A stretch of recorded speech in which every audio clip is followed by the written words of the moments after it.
Hello hello, ഞാൻ സേല. അപ്പോൾ ഇന്ന് നമ്മൾ ഉണ്ടാക്കാൻ പോകുന്നത് ഒരു ഫെയറി ജാറാണ് കേട്ടോ.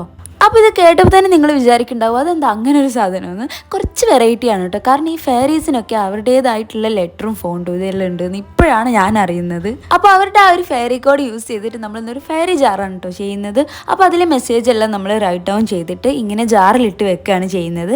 അതൊരു ഫെയറി തീമിലോട്ട് മാറ്റാൻ വേണ്ടിയിട്ട് കുറച്ച് സ്റ്റിക്കേഴ്സ് എല്ലാം ഒട്ടിച്ചിട്ടുണ്ട്. അപ്പോൾ ഇതാണ് നമ്മുടെ കോഡ്. ഇതിൽ ഞാൻ എഴുതിയ മെസ്സേജാണിത്. അപ്പോൾ ഈ ഒരു മെസ്സേജ് എന്താണെന്ന് നിങ്ങൾക്ക് കണ്ടുപിടിക്കാൻ പറ്റുന്നുണ്ടെങ്കിൽ ഒന്ന് കമൻറ്റ് ചെയ്യാം കേട്ടോ. അപ്പോൾ നിങ്ങളെ വീട്ടിലൊക്കെ ഉണ്ടാവും ഇതുപോലെ വെറുതെ കിടക്കുന്ന കുറേ ജാറുകൾ. അപ്പോൾ ഈ ഒരു ജാറൊക്കെ എടുത്ത് കൊടുത്തിട്ട് ഇതാ ഇതുപോലെ ഒരു ഫെയറി ജാറൊക്കെ ഉണ്ടാക്കുന്നേ. പിന്നെ അതിനൊരു ഫെയറി തീമിലോട്ട് കൊണ്ടുവരാൻ വേണ്ടിയിട്ട് ഞാനൊരു ഡ്രൈഡ് റോസും വെച്ചിട്ടുണ്ട് കേട്ടോ. പിന്നെ എൻ്റെ കയ്യിലൊരു വിൻറ്റേജ് ലെറ്റർ ഉണ്ടായിരുന്നു. അപ്പോൾ അതും ജസ്റ്റ് ഇങ്ങനെ റോൾ ചെയ്ത് ഇട്ടിട്ട് കൊടുത്തിട്ടുണ്ട്. പിന്നെ അത് കവർ ചെയ്യാൻ വേണ്ടിയിട്ട് ഒരു വിൻറ്റേജ് പേപ്പർ വെച്ചിട്ട് ത്രെഡ് വെച്ചിട്ടാണ് കെട്ടി കൊടുത്തിട്ടുള്ളത്. അപ്പോൾ ഇത് നമുക്കൊരു ഡെസ്ക് ഡെക്കോറൊക്കെ ആയിട്ട് ചെയ്യാവുന്നതാണ് കേട്ടോ. നല്ല ഭംഗിയുണ്ട് കാണാൻ. അപ്പോൾ അത്രയേ ഉള്ളൂ. ബൈ.